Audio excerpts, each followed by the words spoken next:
Hey, my name is Sprucey, and this is Friday Night Film Review. Today's review is for Army of Darkness, the third and final film in the Evil Dead trilogy. Director Sam Raimi, producer Robert Tappert, and star Bruce Campbell all returned to create Army of Darkness. With the success of their previous films, Army of Darkness was able to have a much larger budget than Evil Dead 1 and 2 at $11 million. At the box office, Army of Darkness made $21.5 million back, making it the most successful entry yet. Audiences generally enjoyed the film, although critics weren't as kind. Many complaints stemmed from the change in genres. Raimi wanted to create something less scary, but this made the film seem like it was aimed at children. Critic Roger Ebert found Army of Darkness to be less funny or entertaining than Evil Dead 2, in that it was targeted at 14-year-olds. Not a good look for a well-established horror franchise. Writer and director Sam Raimi had just finished Darkman before starting Army of Darkness. This time, he wanted to take the series to new heights, with bigger set pieces and much more impressive action sequences. After the release of Army of Darkness, Raimi went on to direct films like A Simple Plan, For the Love of the Game, and the very popular Spider-Man trilogy. Currently, Raimi is directing the next Doctor Strange film in the MCU. In Army of Darkness, Bruce Campbell reprises the role of survivor Ashley Williams. Although the character is dramatically different than seen in the previous Evil Deads. The last time we saw Ash, in Evil Dead 2, he was a crazy and humorous action hero, but in Army of Darkness, he is very egotistical and cares only for himself. However, this behaviour changes randomly throughout the film, which reinforces the view of the film being childish or unrealistic. Bruce Campbell has had a successful career since playing as Ash in The Evil Dead. Some of his appearances include being a part of the TV series Burn Notice, the portrayal of Elvis Presley in 2002's Bubba Hotep, and recurring cameos in Raimi's other films. Despite this, Campbell has never quite been able to get into that A-list level of celebrity. Now in his 60s, Campbell has said he is done with Ash and does not wish to reprise the role again. It sucks to hear, but you must respect the work he has already put into portraying that character. Army of Darkness takes place straight after the events of Evil Dead 2, where Ash is sucked into a portal, taking him back to the 1300s. To get back to the 20th century, he must venture to find the Necronomicon in order to perform a ritual to send him back. When Ash forgets the words, he unleashes an army of the dead, led by an evil Ash. This leads to an epic battle between the kingdom of the living and the undead skeleton army. The first thing I like about Army of Darkness is the setting and scenery. The cabin is completely absent from the picture, and instead the film focuses around Lord Arthur's castle, which was constructed in the high desert in California.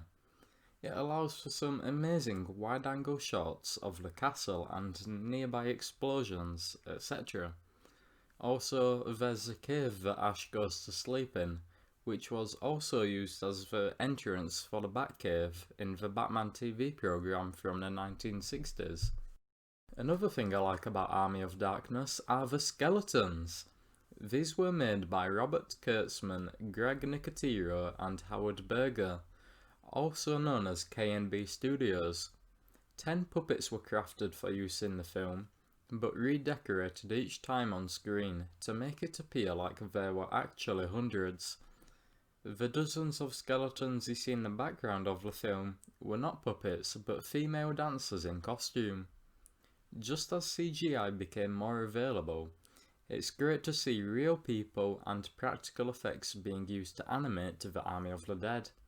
The skeletons can be compared to that in 1963's Jason and the Argonauts, although the skeletons there were brought to life by utilising stop-motion effects.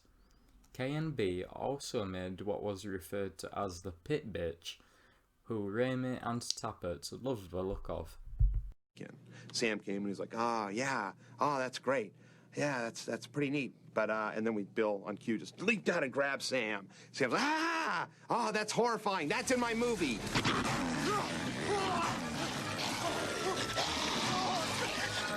And now, that's for you, Monster Bill. Monster Bill? Yeah. That's for you, sir. I heard it. Okay. All right, I'd like you to come out suddenly with great ferocity, keep that head alive, and come after him. Yeah. You're a wild thing, a thing born of the fires of hell. The last thing I appreciate about Army of Darkness is Campbell's performance of Ash. The physical comedy which was loved in Evil Dead 2 is only enhanced upon in this one. Also, Bruce's acting in the Bad Ash scene is probably the best bit of acting there's been so far in the series. As you know, the acting has been one of my biggest critiques for the Evil Dead, particularly the first one, so seeing this knockout performance is great to see. Now on to some things I don't like. I really don't want to critique this film because I love it for what it is and what Raimi was going for. But without my biased opinion, there are some definite flaws in Army of Darkness, so let's go over them. For a start, the total departure from horror is disappointing. The tone and atmosphere of the first two movies were one of the best things going for them, but unfortunately, any eeriness or freakiness is completely thrown out of the window with this one. Comedy definitely fills a space where horror is absent, but then if you were to judge Army of Darkness strictly as a comedy film, it really isn't all that funny. Evil Dead 2 is far superior in that regard, as I genuinely laughed at moments in that film, but in Army of Darkness I have to admit there's never been a point in which I've laughed out loud. As well as this, I also am not a fan of the use of characters in Army of Darkness. There is a weak love story between Ash and medieval Lady Sheila, which, if it was good, would strike some emotion when Ash has to go back to real time.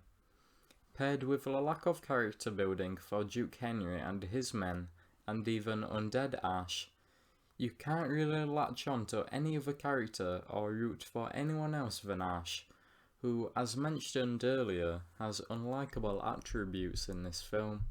Lastly, again, I don't really like just how far this film goes to be somewhat funny. At some points, it feels like a spoof of the genre, like what Spaceballs was for the sci-fi genre. Also, if you consider moments from the film where Ash shoots 3 shells from his double-barreled shotgun without reloading, for example, we are left with a film that does actually feel like it was made for children. With all that said, I still believe Army of Darkness to be a great film, and it is in fact my favourite of the 4 Evil Dead films. Overall, I give it a 9 out of 10. That might be too high for some people, but I do think the positives completely outweigh the negatives. Before we end, something I find interesting about the original trilogy is how each one has 2 endings. Army of Darkness's original ending shows Ash waking from the Batcave, but too far in the future, where civilization has been destroyed. As much as this ending is cool and would have probably been the funniest part of this film, I bet Raimi is glad he didn't use it. Then, how would Ash be around in the 22nd century to kick ass in Ash vs Evil Dead?